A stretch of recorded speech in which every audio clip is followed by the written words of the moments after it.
నాకు ఈ సినిమా చూడగానే నాకు అనిపించింది ముందు విశ్వనాథరెడ్డి గారి సినిమాటోగ్రఫీ.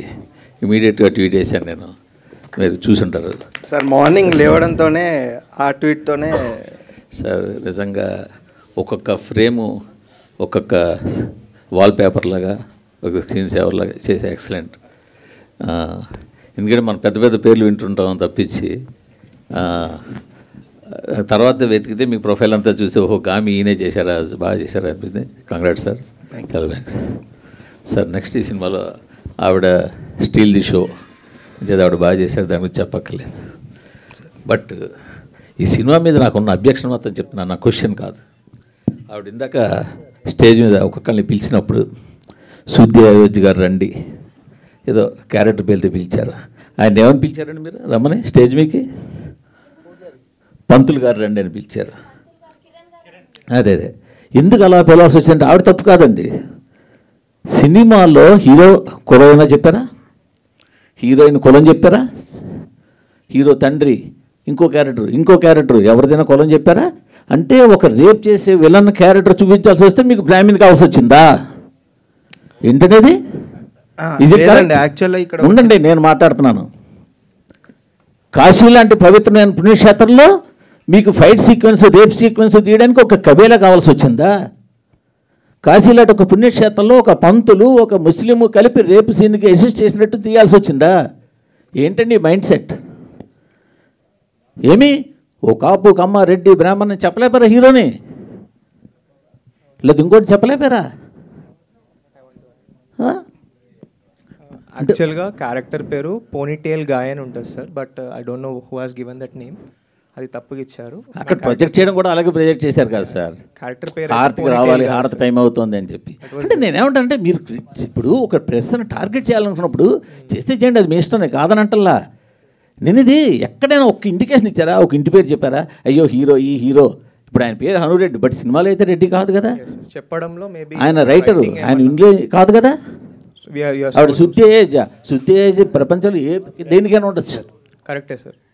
అక్కడ వాళ్ళకి ఇవ్వడం అంటే మేబీ తప్పుగా ఇచ్చారేమో. మీరు కాశీలాంటి పుణ్యక్షేత్రంలో తీస్తున్నారా? అక్కడ కబేళ పెట్టి కబేళలో రేప్ సీన్ ఫైట్ సీన్ పెడతారా? అక్కడ యాక్చువల్గా sir where are lot of people are there sir అక్కడ, what we have studied sir. ఇంక మీరు ఎన్ని చెప్పినా అది ఎక్స్క్యూజ్ కాదండి. ఈవెన్ డైరెక్టర్ వస్తే నేను యాక్చువల్గా డైరెక్టర్ ఇది అడగడానికి కోసం వచ్చాను. ఓకే ఓకే కాదండి, అదే ఏంటది ఇదే తీయండి, ఇంకొక క్యారెక్టర్ ఇంకో క్యాస్ట్ పెట్టి అప్పుడు తెలిసి ఉండేది. సార్ మూర్తి గారు 1 సెకండ్ మా డైరెక్టర్ రైటర్ కాబట్టి ఆయనకు ప్రతిదానికి ఒక బలమైన కారణం ఉంటుందండి.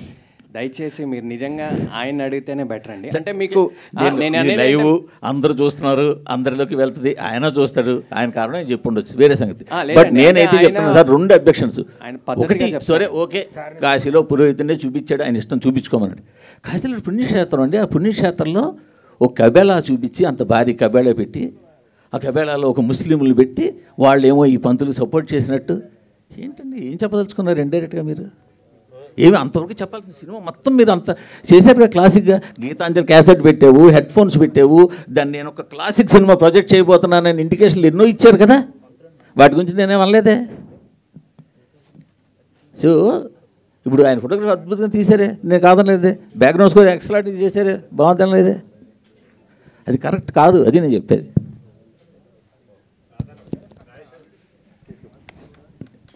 అనంత్ గారు, ఈ సినిమాలో ఒక యాక్షన్ బ్లాక్ ఉంది.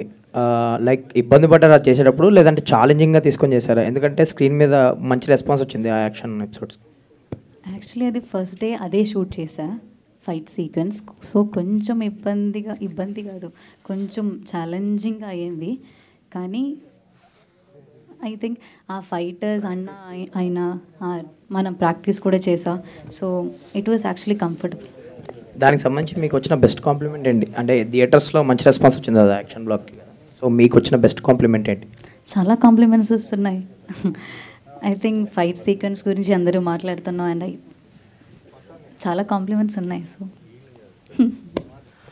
అనంత్ గారు, అంటే పిక్చర్ మొత్తం మీ షోల్డర్స్ మీద వెళ్ళిపోయింది. అంటే డిఫరెంట్ వేరియేషన్స్ ఉన్నాయి. అంటే ఒక రైటర్ లాగా సాఫ్ట్నెస్, ఒక వారియర్ లాగా టఫ్నెస్ రెండింటిని కనగలిపి ఒక ఫెమినిజంని పీక్స్లో చూపించారు క్లైమాక్స్లో. అంటే మీ జర్నీ కూడా, మీ క్యారెక్టర్ జర్నీ కూడా చాలా ఇన్స్పిరేషన్గా ఉంది.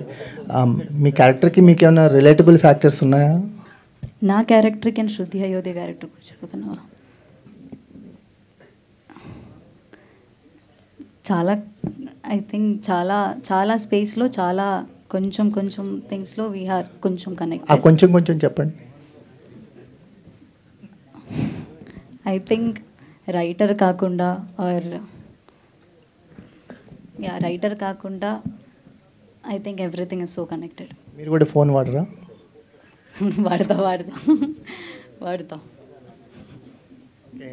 సార్ మీకండి.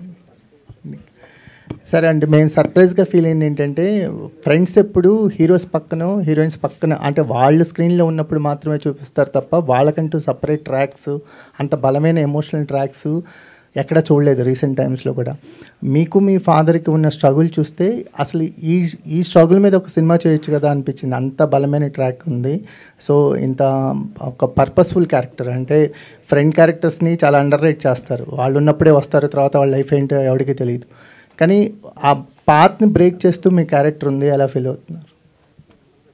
అసలు ఎలా అంటే చాలా అంటే I'm very grateful sir Phani అన్నకి ఆ క్యారెక్టర్ ఇచ్చినందుకు. నేను ఆడిషన్ ఇచ్చినప్పుడే అనుకున్నాను అనమాట, once I read the scene, ఆ క్యారెక్టర్ అర్థమైన తర్వాత ఇది ఖచ్చితంగా నేను చేయాల్సిందే. కార్తిక్ అనే రోల్ నాకు ఎంత రిలేటబుల్ అంటే సేమ్ నా లైఫ్ స్టోరీ లెక్క అనిపిస్తుంది అనమాట. So I thought I should do it. Sorry నేను ఏం ఆన్సర్ ఇస్తున్నాను సార్? చెప్పండి మీ ఎక్స్పీరియన్స్. అంటే మీ షూస్ బాగున్నాయి అని అడగడానికి కూడా కారణం ఏంటి? అంత కనెక్ట్ అయింది మీ క్యారెక్టర్. అంటే డిఫరెంట్ పాత్ ఎంచుకునే పిల్లలకి పేరెంట్స్ ఎప్పుడు సేఫెస్ట్ అని ఒక టిపికల్ రూట్లో తోసేస్తుంటారు కదా, ఆ స్ట్రగుల్ కనిపించింది. సో మీ క్యారెక్టర్ ఇచ్చిన ఎక్స్పీరియన్స్ కానీ తర్వాత మీకు వస్తున్న బిఫోర్ ఆఫ్టర్ ఏమైనా చేంజెస్ ఉన్నాయా మీ లైఫ్లో? అలాగే ఉందా? కొన్ని అదనే చెప్పండి. చేంజెస్ అయితే ఏం లేవు సార్, అలానే ఉంది. But it's a very relatable character to me two. So నేను అది ప్లే చేసినప్పుడు నేను అనుకున్నా, వన్స్ ఈ సీన్స్ సినిమాలో పడ్డప్పుడు నాలాంటి ప్రతి ఒక్క ఆర్టిస్ట్ రిలేట్ అవుతాడు, నాలాంటి ప్రతి ఒక్క మిడిల్ క్లాస్ గాయ్ రిలేట్ అవుతాడు. సో ఇది నేను ఖచ్చితంగా విత్ కన్విక్షన్ 100% ఎఫర్ట్స్ పెట్టి చేయాలి అనుకుని చేసిన ఐ డిడ్ ఇట్ అనమాట. So I hope people like it and they connecting. Like it. Thank you sir. So దీనికి నేను యాడ్ చేద్దాం అనుకుంటున్నాను. Like I come from a very middle class family. అందరిలాగానే నన్ను కూడా బీటెక్ చేయించారు యాక్చువల్గా. దెన్ నాకు చిన్నప్పటి నుంచి ఫోటోగ్రఫీ అంటే interest, almost 7th 8th class నుంచి. బట్ సక్సెస్ అయ్యే వరకు స్ట్రగుల్ ఉంటుందండి. అంటే ప్రతిరోజు మనల్ని కొలుస్తారు, వేరే వాళ్ళతో కంపేర్ చేస్తారు. అరే వాడు యూఎస్ వెళ్ళాడరా, సంపాదిస్తున్నాడరా అని చెప్తాడు. సో ఇట్లా అంటే లైక్ ఒక టీనేజర్ కాలేజ్ స్టార్ట్ అయ్యే కంటే ముందు ఇంట్లో ఎదుర్కొనే ప్రాబ్లమ్స్ ఏవైతే ఉన్నాయో అవి బాగా డిస్కస్ చేశారని అనిపించింది నాకు.